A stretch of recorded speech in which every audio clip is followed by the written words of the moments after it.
আপনারা দেখছেন নিউজ তৎকাল 24। নমস্কার, নিউজ তৎকাল 24 এর পর্দায় আপনাদের সকলকে স্বাগত। আপনাদের সাথে আমি ত্রিশাগ্নি। দেখে নিন এখনকার সংবাদ শিরোনাম। 17 মার্চ সাবরুমে বসছে ঐতিহ্যবাহী বারুণী মেলা। বারুণী ঘাট ও দৈতেশ্বরী মন্দির চত্বরে জোর প্রস্তুতি। সাবরুমে জাতীয় লোক আদালত 1453 মামলার মধ্যে প্রায় 750টির নিষ্পত্তি। স্বস্তি বিচার প্রার্থীদের। ফাল্গুনে কালবৈশাখীর আমেজ, বজ্রপাত সহ বৃষ্টিতে বিপর্যস্ত ধর্মনগর। জনজাতি প্রার্থীর দাবিতে টিএসএফ এর রাজনৈতিক দলগুলোর প্রতি আবেদন। এডিসি নির্বাচনের আগে আইপিএফটির শক্তি প্রদর্শন, বাইক মিছিলের প্রস্তুতি। ঈদুল ফিতরের আনন্দে ভিড়ের হিড়িক, জামা কাপড় ও সেমাই কিনতে জমজমাট সোনামুড়া বাজার। আগরতলা ক্যান্সার হাসপাতালে বাথরুমে ক্যান্সার আক্রান্ত রোগীর ঝুলন্ত দেহ উদ্ধার, চাঞ্চল্য। সাবরুম বাজারে প্রথমবার স্থানীয়ভাবে উৎপাদিত তরমুজ, দোলবাড়ির কৃষকের সাফল্যে খুশি ক্রেতারা। কর্তব্য পালন করতে গিয়ে বিদ্যুৎপৃষ্ঠ লাইনম্যান, সহায়তার আবেদন পরিবারের। সাবরুমের দমদমা ইউনিটি সংঘের উদ্যোগে অনুষ্ঠিত শনি পূজা, ভক্তদের ব্যাপক সমাগম। মাহফিলে দেওয়া প্রতিশ্রুতি রাখলেন জালাল মিয়া, মাদ্রাসায় জলের ট্যাঙ্ক স্থাপনে আর্থিক সহায়তা। দেখে নিন এখন সংবাদ বিস্তারিতভাবে। চৈত্রের আগমনী হাওয়ায় আবার উৎসবের আমেজে মুখর হতে চলেছে সাবরুম। প্রতি বছরের মতো এবারও আগামী 17 মার্চ অনুষ্ঠিত হতে চলেছে ঐতিহ্যবাহী বারুণী মেলা। মেলাকে ঘিরে ইতিমধ্যেই বারুণী ঘাট ও সাবরুমের দৈতেশ্বরী কালীবাড়ি মন্দির সংলগ্ন এলাকায় সাজসজ্জা ও প্রস্তুতির কাজ শুরু হয়ে গেছে। মেলার কয়েকদিন আগে থেকেই বিভিন্ন প্রান্ত থেকে ব্যবসায়ীরা এসে দোকান বসানোর প্রস্তুতি নিতে শুরু করেছে। খেলনা, মিষ্টি, পোশাক সহ নানা সামগ্রীর দোকান নিয়ে জমে উঠবে মেলার চত্বর। আমাদের প্রতিনিধির সঙ্গে কথা বলতে গিয়ে বিশালগড় থেকে আগত এক ব্যবসায়ী জানান, আমরা প্রতি বছরই বারুণী মেলায় দোকান নিয়ে আসি। এই কয়েকদিনে ভালো বিক্রি হয়, এতে পরিবারের জন্য কিছু আয় করে বাড়ি ফিরতে পারি। স্থানীয়দের মতে বারুণী মেলাকে ঘিরে প্রতি বছরই সাবরুমে উৎসবের আবহ তৈরি হয়। দূর দূরান্ত থেকে আগত মানুষ মেলায় যোগ দিতে আসেন। পাশাপাশি মেলাকে কেন্দ্র করে বিভিন্ন ধর্মীয় আচার অনুষ্ঠানও পালিত হয়, যা এলাকায় বাড়তি উৎসাহ ও ভক্তির পরিবেশ তৈরি করে। ব্যুরো রিপোর্ট, নিউজ তৎকাল 24। আপনার নাম? মিলন বিশ্বাস। কোন জায়গা থেকে আইছেন আপনারা? বিশালগড় থেকে। আজকে এখানে কি উপলক্ষে আইছেন? এখানে বারুণী মেলা উপলক্ষে এসেছি। আপনারা দোকান নিয়ে এসেছেন? হ্যাঁ, দোকান নিয়ে এসেছি। প্রত্যেকবার কি এখানে আসেন? প্রত্যেকবারই আসি। ন্যায় বিচারকে সাধারণ মানুষের দোরগোড়ায় পৌঁছে দিতে এবং দীর্ঘদিন ধরে ঝুলে থাকা মামলা দ্রুত নিষ্পত্তির লক্ষ্যে জাতীয় লোক আদালত এক গুরুত্বপূর্ণ উদ্যোগ। এই ব্যবস্থার মাধ্যমে স্বল্প সময়ে ও স্বল্প খরচে বহু মামলার সমাধান সম্ভব হয়। ফলে বিচার প্রার্থীদের দীর্ঘ আইনি প্রক্রিয়ার ঝামেলা অনেকটাই কমে যায়। দক্ষিণ ত্রিপুরা জেলার সাবরুম মহকুমায়ও সেই উদ্দেশ্যকে সামনে রেখে অনুষ্ঠিত হয় জাতীয় লোক আদালত। চলতি বছরের মার্চ মাসের 10 তারিখ থেকে শুরু হয়ে 14 মার্চ পর্যন্ত এই লোক আদালতের কার্যক্রম পরিচালিত হয়। কয়েকদিন ব্যাপী এই উদ্যোগে বহু পুরনো ও চলমান মামলার নিষ্পত্তি করা হয়েছে। আদালত সূত্রে জানা যায়, মোট 3টি পর্যায়ে এই লোক আদালত পরিচালিত হয়। সাবরুম মহকুমা আদালতের এডিশনাল ডিস্ট্রিক্ট জাজ কোর্ট, সিভিল জাজ এবং জুডিশিয়াল ম্যাজিস্ট্রেট ফার্স্ট ক্লাস আদালতে এই লোক আদালতের কার্যক্রম অনুষ্ঠিত হয়। সংশ্লিষ্ট বিচারক ও আইনজীবীদের সক্রিয় অংশগ্রহণে মামলাগুলি দ্রুত নিষ্পত্তির চেষ্টা করা হয়। পরিসংখ্যান অনুযায়ী মোট আনুমানিক 1453টি মামলার মধ্যে প্রায় 750টি মামলার নিষ্পত্তি হয়েছে এই লোক আদালতের মাধ্যমে। এতে বহুদিন ধরে চলতে থাকা দেওয়ানি ও ফৌজদারি মামলার জট অনেকটাই কমেছে বলে আদালত সূত্রে জানা গেছে। আমাদের প্রতিনিধির সঙ্গে কথা বলতে গিয়ে অভিযোগকারী ও অভিযুক্ত উভয় পক্ষই জানান, লোক আদালতের মাধ্যমে তারা খুব কম সময়ে এবং স্বল্প খরচে তাদের মামলার সমাধান করতে পেরেছেন। দীর্ঘ আইনি প্রক্রিয়া এড়িয়ে সহজ ও দ্রুত বিচার পাওয়ায় তারা সন্তোষ প্রকাশ করেন। আইন বিশেষজ্ঞদের মতে এই ধরনের লোক আদালত শুধু মামলার জট কমাতে সাহায্য করে না, পাশাপাশি সমাজে পারস্পরিক সমঝোতার মাধ্যমে বিরোধ মিটিয়ে শান্তিপূর্ণ পরিবেশ গড়ে তুলতেও গুরুত্বপূর্ণ ভূমিকা পালন করে। তাই ভবিষ্যতেও এই ধরনের উদ্যোগ বিচার ব্যবস্থাকে আরো গতিশীল করতে সহায়ক হবে বলে মনে করা হচ্ছে। ব্যুরো রিপোর্ট, নিউজ তৎকাল 24। আপনার নাম? আমার নাম চিত্তরঞ্জন দাস। আজকে এখানে কেন এসেছেন?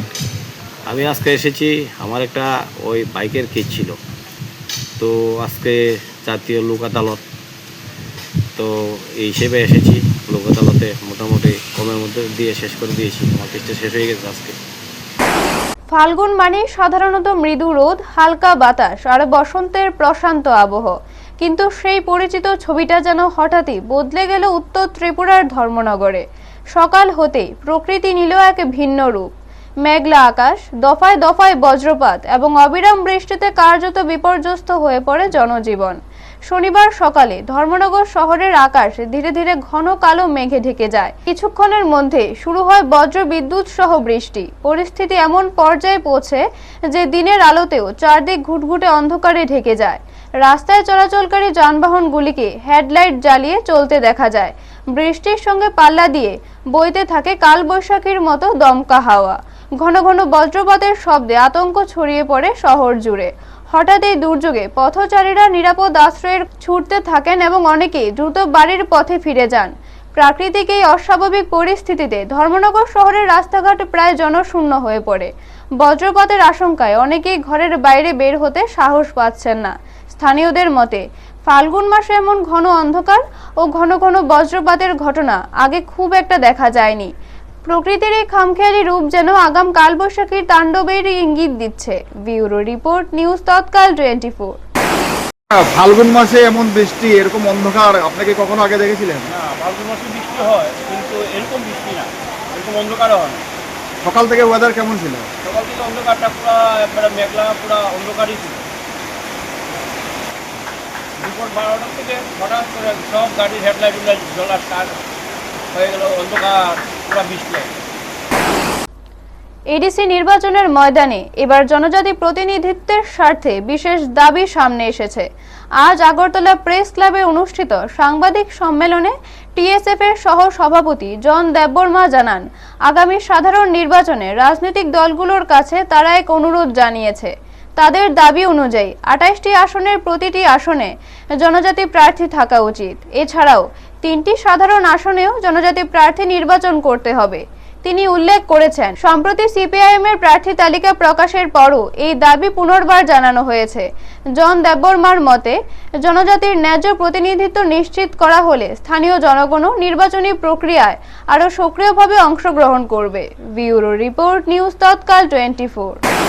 আজকে আমরা ত্রিপুরা স্টুডেন্টস ফেডারেশন একটা প্রেস মিট করার দুইটা এজেন্ডা আছে।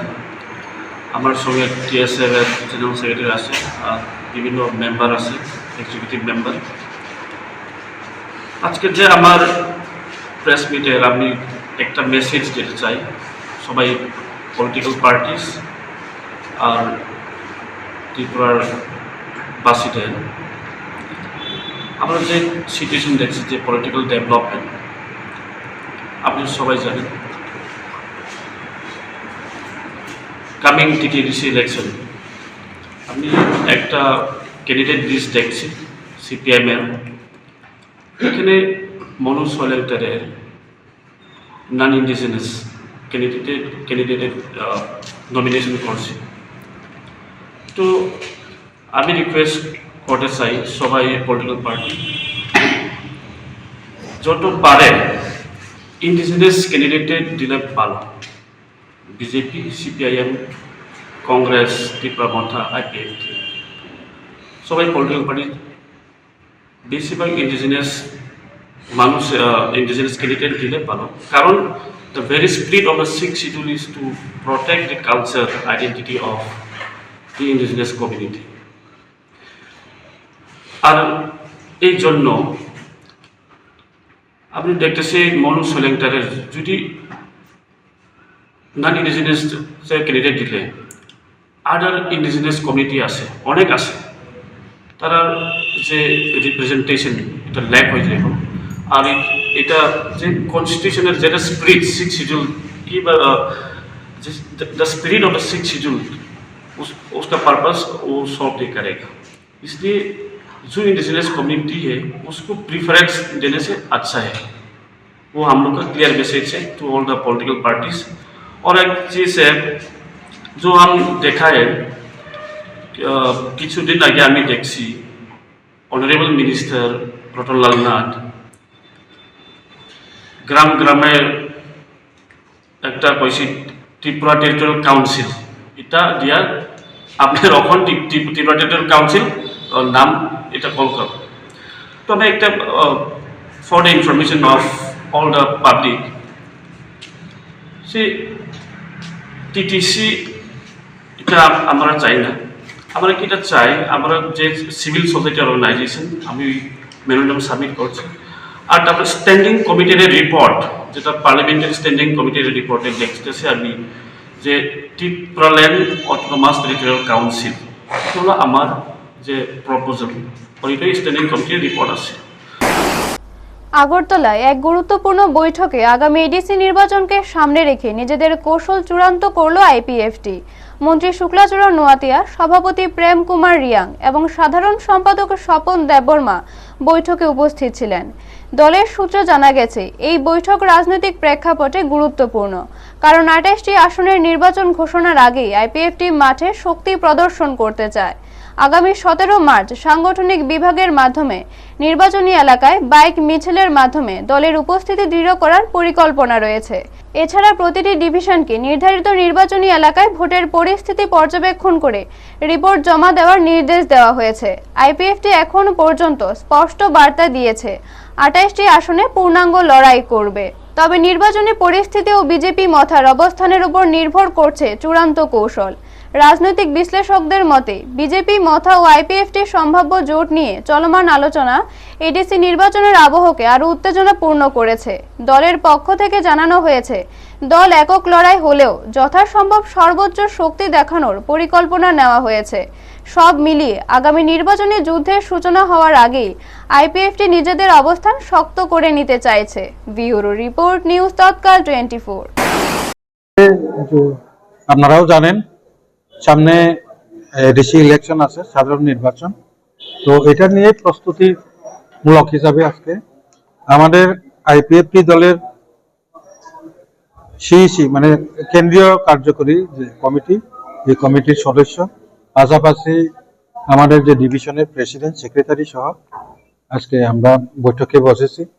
তো আগামীতে যে এই ইলেকশনে কিভাবে প্রস্তুতি নেবে সেই রকম মোতাবেক আমাদের যে মেসেজ আমরা তাদেরকে দিয়ে দিয়েছি, এটাই।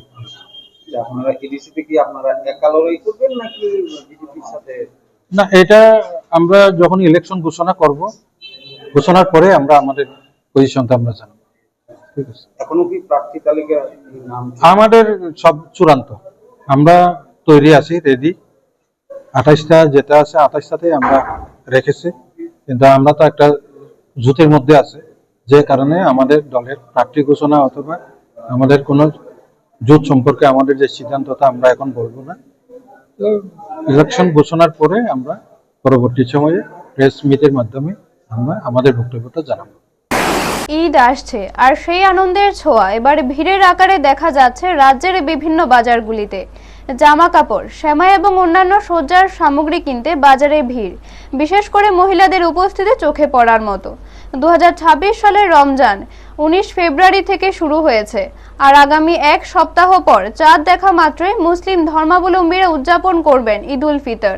সোনামুড়া, যা ত্রিপুরার সবচেয়ে বেশি মুসলিম অধ্যুষিত এলাকা, ঈদের বাজারের প্রধান কেন্দ্রবিন্দুতে পরিণত হয়েছে। বক্সনগর, উদয়পুর, বিলুনিয়া এবং আগরতলা থেকেও ক্রেতারা এখানে এসে ঈদের কেনাকাটা করছেন। বাজারে ব্যবসায়ীরা জানাচ্ছেন, অন্যান্য বছরের তুলনায় মানুষের আনাগোনা এই বছর অনেক বেড়েছে। ক্রেতারা মনমতো কাপড় ও অন্যান্য জিনিস কিনছেন। বিশেষ করে প্রায় সব পুরুষ প্রবাসে থাকার কারণে মহিলাদের সংখ্যা বেশি। ইসলামে রোজা আল্লাহর সন্তুষ্টি লাভের উদ্দেশ্যে রাখা একটি ফরজ ইবাদত। এটি আত্মশুদ্ধি, সহানুভূতি ও ত্যাগের শিক্ষা দেয়। চাঁদ দেখা মাত্রই 20 বা 21 মার্চ উদযাপন হবে Eid ul Fitr. Bureau report, news তৎকাল 24। প্রতি বছরের না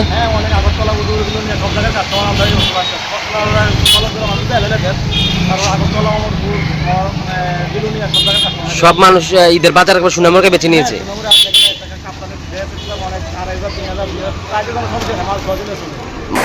বাজার কতদিন আর ঈদ রয়েছে, কি বেচা কিনবে? অন্যান্য বছরের তুলনায় এই বছর সোনামুড়াতে ঈদের বাজার খুবই জমজমাট। কেননা এখানে বিভিন্ন শহর কেন্দ্রিক, যেমন ধরেন উদয়পুর, আগরতলা, বেলুনিয়া, বক্সনগর থেকে আশপাশ অঞ্চল পুরোটা ঈদের মার্কেট। এখন সোনামুড়ার ওই কাস্টমারগুলো সোনামুড়া চলে এসছে ঈদের মার্কেট করার জন্য। তার জন্য আমি মনে করি যে এই বছর ঈদের মার্কেট সোনামুড়া খুবই জমজমাট। মাল নিয়ে বইছে, আবার ঈদের বাজার কেমন চলছে, পুরুষরা কেমন আসছে মার্কেট? বাজার মোটামুটি ভালোই, আর ঈদের বাজার এখন মোটামুটি ভালো, আর মহিলার বাজারটাই দিনে চলে, আর সন্ধ্যার পরে ছেলেরা আসে, আর ঈদের বাজার মোটামুটি আলহামদুলিল্লাহ। মানে কেমন আসছে মানুষ বাইরে থেকে, ছেলেরা? বাইরে থেকেও আসছে অনেক ভালো, উদয়পুর থেকে, আগরতলা থেকেও আমাদের কাছেও আসে জেন্টসের মাল নেওয়ার জন্য। জেন্টসের মোটামুটি চলছে, এখন পুরো আসছে না, হয়তো আরো 2-3 দিন পরে আসবে। খুব ব্যস্ততা, সেমাই বিক্রি কেমন চলছে, কি বলবেন? আলহামদুলিল্লাহ খুব ভালো। আমরা প্রত্যেক বছরে ঈদের মরশুমে সেমাই বিক্রি করি, যত দিন বাড়ছে, যত ঈদ ঘনিয়ে আসছে তত বেচা কেনা আমাদের বাড়ছে, এবং খুব ভালো আলহামদুলিল্লাহ। আমরা সবাই খুব ভালোভাবে বিক্রি করছি এবং অনেক বিক্রি করতে পারছি। কেমন বেচা কিনে চলছে এবং আপনি দোকানদার হিসেবে কি পরিস্থিতি লক্ষ্য করছেন মার্কেটে? অ্যাকচুয়ালি আমার তো 3টে দোকান, কসমেটিক্স, ব্যাগ, কাপড়। তো কসমেটিক্স আর ব্যাগের থেকে কাপড়টাই ঈদে বেশি যায়, তো সেই জন্য কাপড়ের মার্কেটিংটাই বেশি। আর সোনামুড়াকে সবাই ঈদের একটা মানে অন্যতম মার্কেট মনে করে। বক্সনগর বলুন, উদয়পুর বলুন, আগরতলা থেকেও লোক আসে, এমনকি আমার কাছেও এসছে উদয়পুর থেকে, যে এখানে মার্কেটিং করতে ওদের ভালো লাগে। সোনামুড়াকে একটা ঈদের মার্কেটের কেন্দ্রস্থল মনে করে সবাই, তো সেই জন্যই ঈদের মার্কেটটা সোনামুড়া বরাবরই ভালো থাকে, কিন্তু গতবারের তুলনায় আবার একটু বেশি ভালো। রাজ্যের ক্যান্সার হাসপাতালে এক মর্মান্তিক ঘটনার খবর সামনে এসেছে। শনিবার সকালে হাসপাতালের বাথরুম থেকে এক ক্যান্সার আক্রান্ত রোগীর ঝুলন্ত দেহ উদ্ধার ঘিরে চাঞ্চল্য ছড়িয়ে পড়ে। জানা যায়, মৃত রোগীর নাম রাকেশ দেববর্মা। তিনি সিমনা এলাকার বাসিন্দা এবং কিছুদিন আগে চিকিৎসার জন্য ক্যান্সার হাসপাতালে ভর্তি হয়েছিলেন। শনিবার সকালে তিনি বাথরুমে গেলে দীর্ঘক্ষণ বের না হওয়ায় হাসপাতাল কর্মীদের সন্দেহ হয়।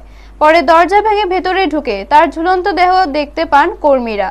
খবর পেয়ে হাসপাতাল কর্তৃপক্ষ ও পুলিশ ঘটনাস্থলে পৌঁছে দেহটি উদ্ধার করে। প্রাথমিকভাবে অনুমান করা হচ্ছে অসুস্থতা ও মানসিক চাপে তিনি এই চরম সিদ্ধান্ত নিয়েছেন। তবে ঘটনার প্রকৃত কারণ জানতে পুলিশ তদন্ত শুরু করেছে। ঘটনাকে কেন্দ্র করে হাসপাতাল চত্বরে শোকের ছায়া নেমে আসে। ব্যুরো রিপোর্ট, নিউজ তৎকাল 24। এরকম সোমবার দিনে ভর্তি হয়েছে, তারপরে আমিও আছে, মাও আছে। তারপর কালকে রাত্রে সোমবার থেকে আজকে কি বার,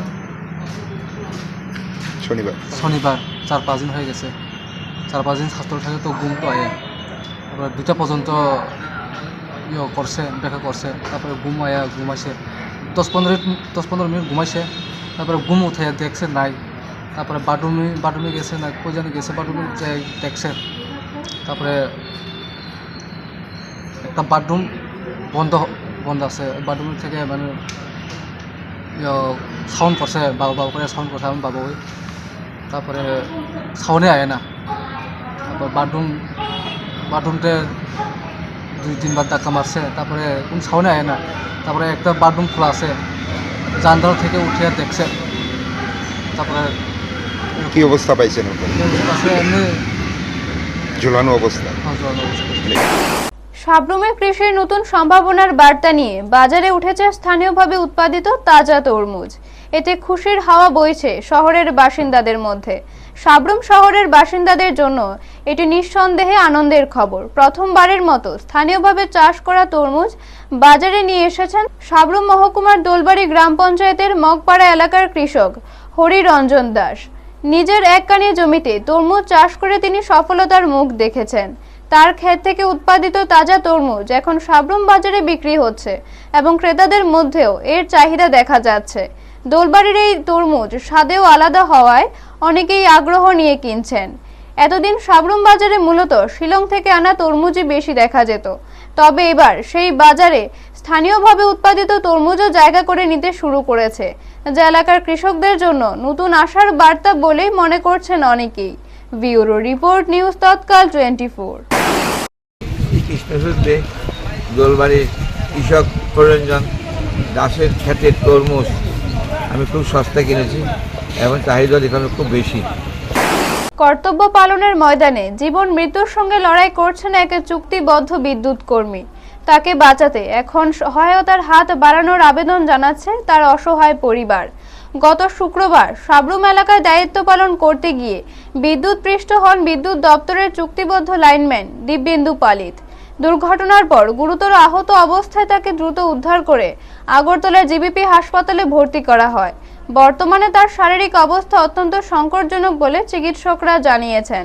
চিকিৎসকদের মতে উন্নত চিকিৎসার জন্য তাকে বহির্রাজ্যে রেফার করা প্রয়োজন, কিন্তু সেই চিকিৎসার খরচ বহন করার মতো সামর্থ্য নেই পরিবারের। এই কঠিন পরিস্থিতিতে অসহায় হয়ে পড়েছেন দিব্যেন্দু পালিতের পরিবারের সদস্যরা। পরিবারের পক্ষ থেকে জানানো হয়েছে, সংসারের প্রধান উপার্জনকারী দিব্যেন্দু পালিত এখন মৃত্যুর সঙ্গে লড়াই করছেন। তাকে দ্রুত উন্নত চিকিৎসার জন্য বাইরে নিয়ে যাওয়া জরুরি হলেও অর্থের অভাবে তা সম্ভব হচ্ছে না।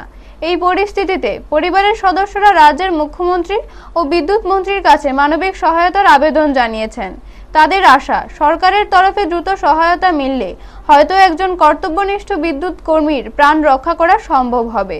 স্থানীয় মানুষেরও দাবি, নিজের দায়িত্ব পালন করতে গিয়ে গুরুতর আহত হওয়া এই বিদ্যুৎ কর্মীর চিকিৎসার দায়িত্ব নেওয়া উচিত সংশ্লিষ্ট দপ্তর ও প্রশাসনের।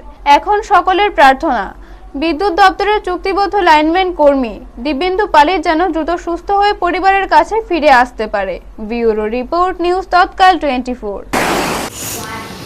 এই ঘটনার পর কেউ দেখতে আইছে? এখন কি চাইছেন আপনারা?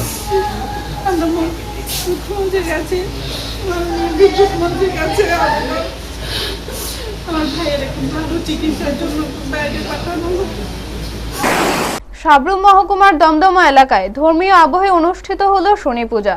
দমদমা ইউনিটি সংঘের উদ্যোগে আয়োজিত এই পূজাকে ঘিরে দিনভর এলাকায় ভক্তদের ব্যাপক সমাগম লক্ষ্য করা যায়। পূজাকে কেন্দ্র করে এলাকায় উৎসবমুখর পরিবেশের সৃষ্টি হয় এবং স্থানীয় বাসিন্দারা আনন্দের সঙ্গে অনুষ্ঠানে অংশগ্রহণ করেন। পূজার আয়োজন ঘিরে এলাকাবাসীর ভিড় ছিল চোখে পড়ার মতো। সংঘের সদস্যরা জানান, বাজারের ব্যবসায়ী এবং পথ চলতে সাধারণ মানুষের কাছ থেকে অনুদান সংগ্রহ করেই এই পূজার আয়োজন করা হয়েছে। পূজা শেষে প্রায় 5 শতাধিক ভক্তের জন্য প্রসাদ বিতরণের ব্যবস্থা করা হয়। এতে ভক্তদের মধ্যে উৎসাহ ও আনন্দের পরিবেশ তৈরি হয়। ব্যুরো রিপোর্ট, নিউজ তৎকাল 24। আজকে কি বিষয় নিয়ে প্রোগ্রাম করেছেন এখানে? নমস্কার, আমরা দমদমা ইউনিট সংঘের পক্ষ থেকে আমাদের শ্যামামায়ের পূজার পরে আমরা কয়েক মাস পরে আমাদের এখানে আজকে শনি পূজার আয়োজন করা হয়েছে। এই শনি পূজা উপলক্ষে আমরা 300 মানুষের মধ্যে ভক্তদের মধ্যে আমরা মহাপ্রসাদ বিতরণ এবং শনি পূজার আয়োজন করেছি আমরা ইউনিট ক্লাবের পক্ষ থেকে। রমজানের পবিত্র আবহে মানব সেবার এক অনন্য দৃষ্টান্ত স্থাপন করল জালাল খেদমত আল ইনসান ফাউন্ডেশন। প্রতিশ্রুতি রক্ষার মধ্য দিয়ে আবারও মানবিকতার পরিচয় দিলেন সংস্থার কর্ণধার জালাল মিয়া। জানা যায়, সোনামুড়া দুর্গাপুর এলাকার তাহফিজুল কুরআন ও সুন্নাহ মাদ্রাসায় একটি মাহফিলে উপস্থিত হয়ে মাদ্রাসার ছাত্রদের পানীয় জলের সমস্যার কথা শুনেছিলেন জালাল মিয়া। সেই সময় তিনি জলের সুব্যবস্থা করে দেওয়ার প্রতিশ্রুতি দেন। সেই প্রতিশ্রুতি বাস্তবায়ন করতেই রমজান মাসের 24তম রোজার দিনে মাদ্রাসা কর্তৃপক্ষের হাতে 30,000 লিটার ধারণ ক্ষমতা সম্পন্ন জলের ট্যাঙ্কি স্থাপনের জন্য 80,786 টাকা তুলে দেন তিনি। এই উদ্যোগে মাদ্রাসার ছাত্র, শিক্ষক ও স্থানীয় বাসিন্দাদের মধ্যে আনন্দের পরিবেশ সৃষ্টি হয়। পরে 24তম রোজার ইফতার মাহফিলেও অংশ নেন জালাল মিয়া। এই সময় উপস্থিত ছিলেন এলাকার প্রাক্তন মন্ত্রী ও রাজ্য মাইনরিটি মোর্চার সভাপতি বিল্লাল মিয়া, তিপ্রামথা মাইনরিটি সেলের সভাপতি শাহ আলম মিয়া সহ এলাকার অন্যান্য বিশিষ্ট ব্যক্তিরা। মাদ্রাসা কর্তৃপক্ষ জালাল খেদমত আল ইনসান ফাউন্ডেশনের এই মানবিক উদ্যোগের জন্য কৃতজ্ঞতা প্রকাশ করেন এবং ভবিষ্যতে এমন সহযোগিতা অব্যাহত থাকবে বলে আশা ব্যক্ত করেন। ব্যুরো রিপোর্ট, নিউজ তৎকাল 24। এখানে জলের সংকট সবসময় একটা সংস্থা থাকলে সংকট থাকে, থাকে। লাস্ট মাহফিলের সময় আমি সব থাকা অবস্থায় জালাল একটা ঘোষণা দিচ্ছিল এখানে জলের একটা ব্যবস্থা করব। সেখানে ওয়াদা মোতাবেক যে কাজটা করেছেন তার জন্য জালালকে ধন্যবাদ। আরেকটা জিনিস হলো, এখানে এটা কিন্তু হাফিজি মাদ্রাসা এবং দুর্গাপুর গ্রামে 2টা হাফিজি মাদ্রাসা আছে, একটা জুনিয়র মাদ্রাসা আছে, সিনিয়র মাদ্রাসা আছে। প্রাচীন মাদ্রাসা। এখানে মাদ্রাসাগুলো একটা হলো গভর্নমেন্ট আর দুটো হলো নন গভর্নমেন্ট। এটা আমরা পাবলিক চালাই, সেই কারণে এখানে ইসলামিক শিক্ষা পূর্ব ছিল, আজকেও আছে, আগামী দিনেও থাকবে। সরকার তার সরকারের কাজ করবে, আমাদের কাজ আমরা করব। আর উক্তি আমি কোনো বিতর্কিত উক্তি কারক সম্পর্কে করি না। তবে একটা জিনিস আমি বলি, ডক্টর মানিক শাহ সরকার ত্রিপুরা রাজ্যে এই মাত্র 150 বা 1,500 লোককে 10,000 টাকা করে দিছে। এই রোজা উপলক্ষে এটা সেখানে স্কিমটা চালু হয়েছে। আসসালামু আলাইকুম। আজকে আমরা দুর্গাপুরে মাদ্রাসায় আছি, আপনারা সবাই অবগত আছেন। আমি প্রথমেই আমার জালাল ভাইকে ধন্যবাদ জানাই, জালাল খেদমত আল ইনসান ফাউন্ডেশনকে ধন্যবাদ জানাই যে এরকম একটা পরিকল্পনা করার জন্য। আজকের দিনে আমরা ত্রিপুরা রাজ্যে দেখতে পাচ্ছি যে আমাদের ত্রিপুরা রাজ্যের মাদ্রাসাগুলোকে আমরা চাই যে আমাদের এক হাতে কোরআন আর এক হাতে কম্পিউটার থাক। মাদ্রাসায় শুধু যে ইমাম, অনেকেই বিভ্রান্তি সৃষ্টি করে যে মাদ্রাসাতে ইমাম তৈরি হয়, মাওলানা তৈরি হয়। মাওলানা ইমাম তৈরি হয়, তার সঙ্গে আপনারা জানেন যে আমাদের ভারতবর্ষের শিক্ষামন্ত্রী একজন মাদ্রাসার শিক্ষক ছিল, মাওলানা আবুল কালাম আজাদ। আমরা মাদ্রাসার শিক্ষাকে, যারা মাদ্রাসায় শিক্ষিত হয়, আমাদের সমাজকে পরিবর্তন একমাত্র মাদ্রাসায় শিক্ষিত হয়েই সমাজকে পরিবর্তন করা সম্ভব। আমাদের মাওলানা, আমাদের ইমাম সমাজের দিক প্রদর্শক এবং সামনের দিনে আমাদের সমাজকে আরও এগিয়ে নিয়ে যাবে। আমাদের বিশ্বাস, আমাদের ভরসা। যারাই আমাদের ইমাম, আমাদের মাওলানাদের নিয়ে বিভ্রান্তিকর আপনার বক্তব্য দেয়, আমি তাদেরকে বলবো যে আল্লাহ যেন তাদেরকে হেদায়েত করে, আল্লাহ যেন তাদেরকে ক্ষমা করে। খাদিম তাহফিজুল কোরআন ওয়া সুন্নাহ দুর্গাপুর মাদ্রাসা, জালাল খেদমত আল ইনসান ফাউন্ডেশন, জালাল ভাই বিশেষ করে ফাউন্ডেশনের তরফ থেকে আমাদের মাদ্রাসার ছাত্রদের প্রায় 3,000 লিটার পানির একটা ব্যবস্থাপনা উনি করে দিয়েছেন, পানির ট্যাঙ্কির ব্যবস্থা করেছেন। আলহামদুলিল্লাহ, আপনারা সবাই জালাল ভাইয়ের জন্য দোয়া করবেন। এখনকার মতো সংবাদ এই পর্যন্ত। পরবর্তী সংবাদের জন্য চোখ রাখুন নিউজ তৎকাল 24 এর পর্দায়। আপনারা দেখছেন নিউজ তৎকাল 24।